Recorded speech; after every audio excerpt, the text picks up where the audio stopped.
Taking a seat at this kitchen table is not something Andrew Michael ever thought would happen. He finds himself not only lining up for free meals here, the 34-year-old Air Force vet also lives at this homeless shelter, a move that came after losing his job last year. Did you ever think that you would wind up in a home like this?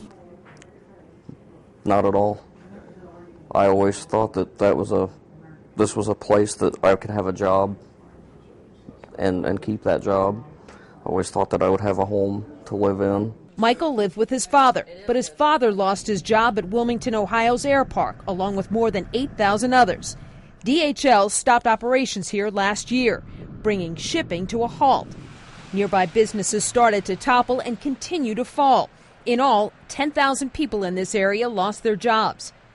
The head of the county's homeless shelter tells us she's seen the effects, and she's having a hard time meeting the demand for shelter and food. What do you want to drink, man? Denise Stryker Grant is getting stimulus money through a grant, but it's not much. $200,000 spread out over 3 years that will help keep people in their homes.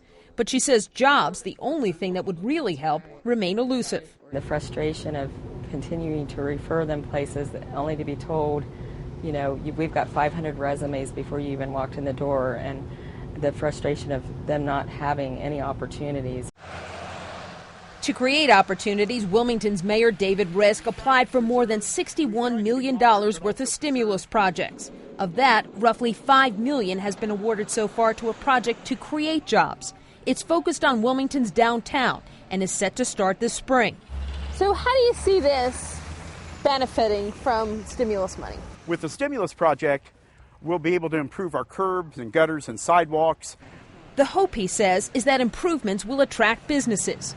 In the immediate future, the project is estimated to create about 100 jobs. They're going to be construction jobs, but it's something. It's something.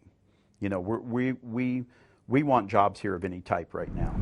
To get thousands of others back to work, the mayor has set his sights on Wilmington's air park and is hoping to redevelop it.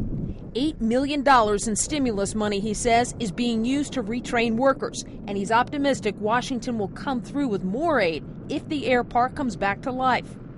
Here's all my bills. But don't count Mary Hotaling in that group. Hotaling runs a hospice which has been hurt by a drop in charitable donations. Thank you, Senator McCain. She helped put Wilmington in the spotlight in 2008 when she asked then Republican presidential candidate John McCain to help save jobs in her town. Will you call for Senate hearings? She became a McCain supporter. Wilmington became a campaign issue. Barack Obama even made a stop in 2008 and met with Mayor Risk.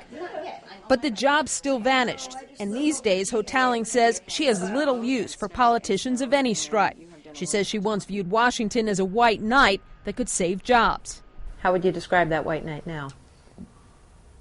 He's parked his horse, put down his sword.